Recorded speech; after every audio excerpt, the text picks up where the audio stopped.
Nous voici donc à la chronique environnement avec Antonia Dossa. Bonjour Antonia. Théodule Moussa, bonjour et bonjour à tous. Alors une fois encore, on s'introduit dans le quotidien des Béninois par rapport à un sujet important. Voilà une question qui nous concerne tous de l'architecture et de l'urbanisme. C'est avec Narcisse Justin Soglo, architecte, que nous aborderons cette question, mais précisément de l'utilité du permis de construire. Bonjour à vous.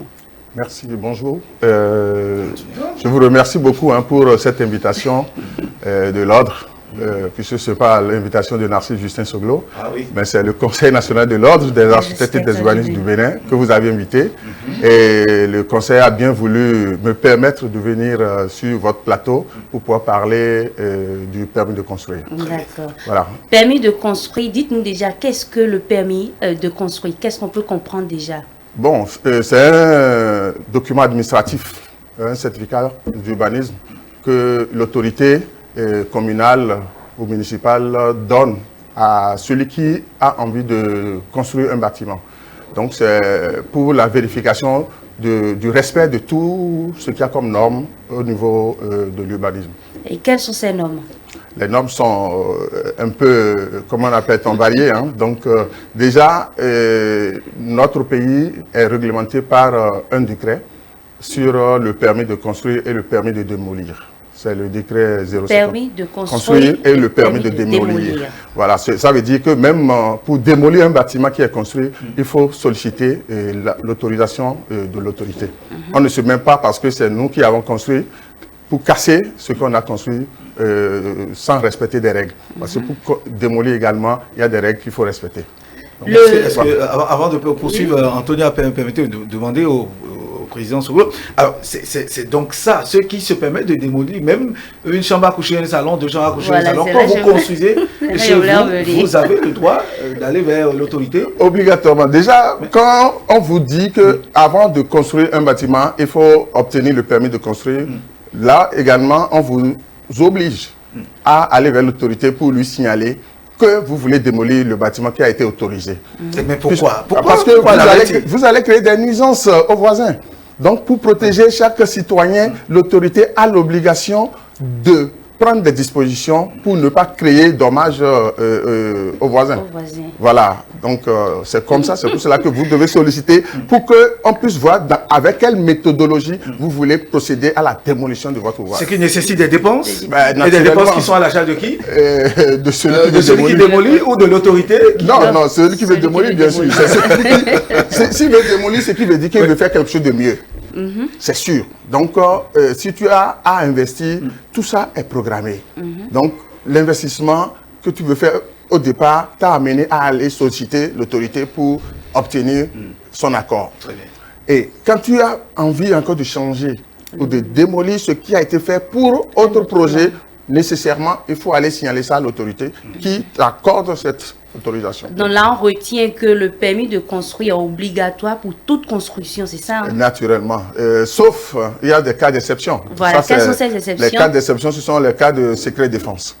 Donc, où on n'est pas obligé d'aller vers l'autorité pour montrer le projet qu'on a. Parce que quand c'est une commission qui étudie le dossier de permis de construire au niveau communal et au niveau national. Donc, si on a des catégories, au fait, le permis de construire est catégorisé.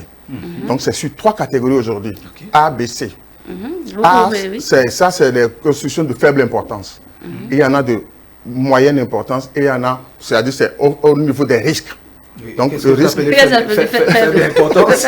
Bon, donc, le risque est faible, très faible. C'est-à-dire c'est une maison qui est à moins de 150 mètres carrés, qui ne reçoit pas une dalle. C'est-à-dire quand on construit comme à l'accoutumée avec des toitures en pente, c'est ça, c'est des catégories de faible importance. Voilà. Et la surface bâtie ne doit pas dépasser 150 mètres carrés. Donc ça, tout ça, c'est dans les tests, dans le décret que j'ai cité tantôt, le 056 du 5 février 2020, qui a été pris par le gouvernement.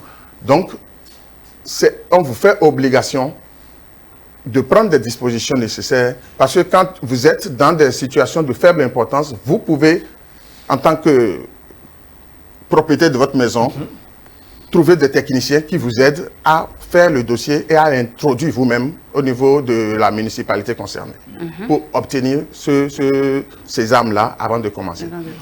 Mais quand ça dépasse la catégorie A, que ça fait B ou C, il faut nécessairement se référer à un professionnel qui est l'architecte, qui vous fait les plans et qui aussi doit travailler avec les différents ingénieurs, les corps d'État, les laboratoires d'études géotechniques, pour pouvoir bénéficier de tout ce qu'il y a comme règle, comme je l'ai dit tantôt.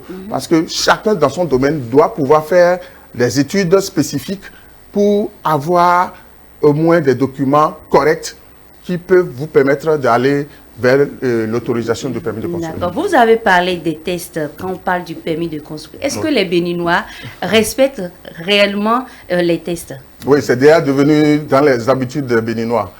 Aujourd'hui, je crois que si on fait un sondage au niveau de la ville de Cotonou, on prend Cotonou toujours comme exemple, je crois que les constructions qui sont en train d'être faites ont la majorité le permis de construire. Parce qu'on envoie inscrit des inscriptions, arrêt des travaux. Arrêt des travaux, parce qu'on constate beaucoup dans la ville à des endroits où on met arrêt. Les banderoles, oui, carrément. Bien sûr, parce que quand vous n'avez pas, vous voyez, j'ai pris sur moi quelques documents. Hein. Voilà, ici, ça c'est l'arrêté. C'est l'arrêté qui accorde le permis de construire. Ça c'est un modèle que j'ai pris. C'est de la mairie de Cotonou.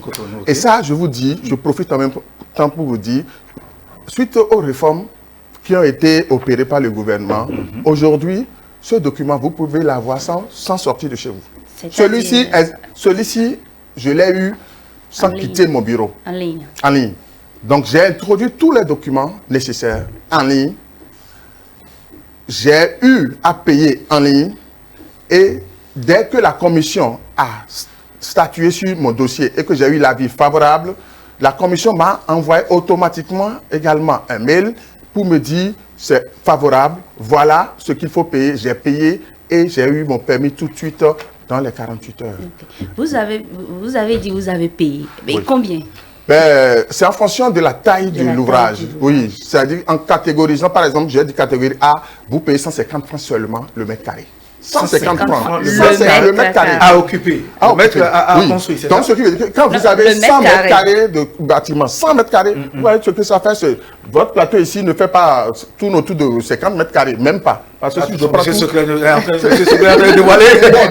vous voyez, 50 mètres carrés, 100 mètres carrés, si on vous dit de payer, ce qui veut dire c'est 15 000 francs seulement que vous allez payer à la municipalité pour pouvoir bénéficier des services. C'est-à-dire que toute une commission siège pour étudier votre dossier et vous accorder ce sésame. Vous avez seulement 15 000 francs à payer. Maintenant, quand vous passez dans les catégories B et C, ça va à 250 francs le mètre carré. Donc, en général, le permis de construire ne coûte pas tel comme les citoyens pensent et fuient. Mais malheureusement, il y a des dommages qui arrivent par la suite, malheureusement. Il faut dire que le permis de construire protège beaucoup le citoyen. Beaucoup. C'est-à-dire, c'est plus avantageux pour le citoyen d'obtenir ce document avant de commencer sa construction. Parce que ça lui permet de respecter tout ce qu'il y a comme règle. Parce que si vous voyez un maçon que vous appelez parce qu'il est expérimenté, il a déjà fait 30 ans de carrière, et vous lui dites, bon, moi je veux construire 5 chambres, un salon avec cuisine, tout le reste. Il vient sur votre terrain, il vous fait ce qu'il a l'habitude de faire sans prendre des dispositions, de vérifier si le bâtiment est bien orienté, si vous aurez la ventilation naturelle, l'éclairage naturel et tout, le positionnement pour que l'ensoleillement ne tombe pas. Il y a tellement des aspects que les professionnels prennent en compte avant de sortir un dossier. Mais on ne le voit pas. Mais quand vous allez vers le permis de construire, la commission étudie tous ces aspects. Quand c'est des catégories comment on appelle-t-on, risque moyen déjà, B, il y a même les sapeurs-pompiers siègent et vérifient si, en cas d'incendie de votre maison, comment il faut faire pour passer, pour pouvoir éteindre le feu. Vous voyez les incendies que nous vivons aujourd'hui. Et les sapeurs-pompiers n'ont même pas la facilité d'aller vers l'ouvrage pour pouvoir éteindre le feu. Or, quand vous prenez le permis de construire, tous ces aspects-là sont vérifiés et on vous aide si vous n'avez pas pris en compte tel aspect, des enfumages. Bon, je ne vais pas citer des choses ici parce que je risque de troubler nos citoyens. C'est aussi donc, important. Oui. Non, des enfumages, oui, par exemple. Donc, c'est technique. Donc, on est venu sur le plateau pour expliquer peut-être aux citoyens terre à terre. Oui. Maintenant, quand ils vont vers les professionnels savent ce qu'il faut faire pour pouvoir préserver leur investissement. Parce que quand vous ne faites pas bien et que ça brûle d'un seul coup, vous voyez la perte que vous subissez par rapport à ce que vous aurez dû payer dès le départ pour qu'on vous assiste. C'est ça le plus important. Et je crois que ça a commencé par venir dans les habitudes des citoyens. Et surtout l'exigence même du gouvernement sur tous les projets. Aujourd'hui, je peux dire du PAG. Parce que vous savez, avant, quand on construit un bâtiment administratif, on se dit, bon, c'est l'État, c'est pour l'État, donc on n'allait pas vers le permis de construire. Mais aujourd'hui, le gouvernement exige que tous les projets qui sont faits obtiennent le permis de construire avant le démarrage. Parce qu'il faudrait que tous les aspects soient pris en compte et vérifiés même par les bureaux de contrôle technique qui assistent tous les projets. Donc, nous n'importe comment, nous commençons déjà par amener les citoyens à s'approprier ces tests-là pour qu'ils n'arrivent pas sur le coup de la loi, des pénalités inutiles. Oui, et là, nous parlerons des sanctions qu'encourent ces personnes qui ne respectent pas les procédures du permis de construire. Oui, ça c'est vrai que les sanctions, moi je n'aime pas trop les sanctions, mais... Vous avez prévenu, de toute façon. Oui, je préfère aider à comprendre ce qu'il faut faire pour ne pas aller vers les sanctions. Parce que la première sanction, la plus difficile et la plus douloureuse, c'est l'arrêt de vos travaux. Parce que quand vous n'avez pas le permis et on vient, vous avez programmé peut-être construire votre maison en 5-6 mois, un bâtiment de R+1 par exemple, et vous avez dit, ah, dans 6 mois, j'intègre mon bâtiment. Mais vous commencez, le premier mois, l'équipe de la municipalité vient bloquer votre chantier. Et ça, l'arrêt là, vous savez ce que ça va vous créer. Si vous étiez par exemple dans le trou, vous avez fait les fouilles, vous avez creusé, vous voulez mettre les fondations, et on bloque. La saison des pluies arrive. Donc l'eau, ça va remplir. Donc tout ce qui a eu comme fouille, tout va se refermer. Si vous avez déjà commencé les semelles, ça va... donc, vous allez subir plus que si vous avez pris des dispositions. Les ouvriers vont s'imposer, le maçon va dire, bon, je vais augmenter avec le temps perdu, si je reviens, si je reprends, si j'enlève encore le sac qui est rentré entre-temps dans les fouilles, donc, vous repayez à nouveau. Vous repayez à nouveau. Et ça bloque. Si, par exemple, vous avez fait un prêt et que vous devez commencer les remboursements, et déjà, je pense que les banques ne vont pas se mettre à faire des prêts quand vous n'avez pas le permis de construire. Ça, je ne pense pas. Donc, déjà, à ce niveau, les banquiers, ils n'aiment pas perdre et personne n'aime perdre. Donc, les dispositions doivent être prises de manière à assurer quand même le financement qui veut être mis à votre disposition. Voilà. Donc, je crois bien que les sanctions qui sont contenues dans le décret aujourd'hui partent de 300 000 francs à 3 millions, dès lors qu'on bloque votre chantier. Et même si, par exemple, vous obtenez ce permis et que vous ne l'affichez pas sur le chantier et que la brigade passe et ne constate pas, puisque c'est mis dans les tests qu'il faut l'afficher à un endroit visible, et que la brigade ne voit pas ça tout de suite là, c'est une sanction que vous avez et vous devez également payer ça avant même de continuer les travaux. Donc vous voyez, tous ces aspects-là vous amènent à faire simplement le maximum pour que tous les aspects soient pris en compte avant le démarrage de vos travaux. Je vous dis, même si vous avez 200 accouchés de salon à faire, allez vers le permis, prenez le permis, garantissez le démarrage de vos travaux et de votre investissement. C'est très important. Très important. Oui, oui. Merci à vous, Monsieur Narcisse Justin Soglo. Je rappelle, vous êtes architecte et vous nous avez donné beaucoup d'explications sur l'utilité du permis de construire. Les citoyens, en tant que Béninois, doivent nécessairement se conformer à ces règles du permis de construction pour leur protection surtout. Parce qu'ils sont beaucoup plus protégés lorsqu'ils font le permis de construire. Merci.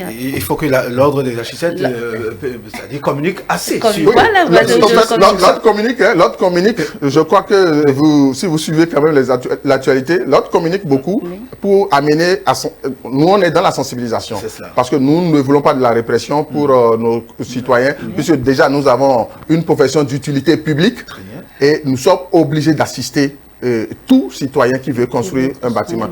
Et comment appelle-t-on tout à l'heure, j'avais vu un aspect mais qui m'a encore échappé. Oui, je crois que ça vient pas. Ça vient pas, ça ne vient plus. Ce n'est qu'une partie remise de toute façon. Oui, l'ordre sera toujours disponible à venir sur votre plateau pour pouvoir parler aux citoyens. Très bien. Ça, on vous félicite pour ce travail que vous faites. Merci. Pour pouvoir aider nos populations.